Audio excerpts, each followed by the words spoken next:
দুর্লভপুর বড়জোড়া রাজ্য সড়কে পথ দুর্ঘটনায় জখম দুই, একজনের অবস্থা আশঙ্কাজনক।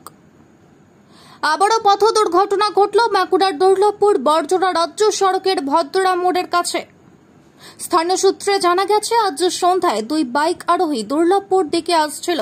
সেই সময় নীলকান্ত হাড়ো নামক একটি বেসরকারি কারখানা থেকে পণ্যবাহী গাড়ি রাস্তার মেন উপরে উঠলে সংঘর্ষ হয়।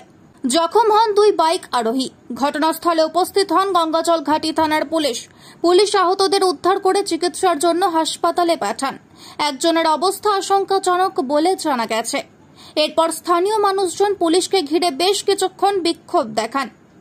পরে কারখানার গেটের সামনেও বিক্ষোভ দেখান। পরে পুলিশের তৎপরতায় সবকিছু স্বাভাবিক হয়।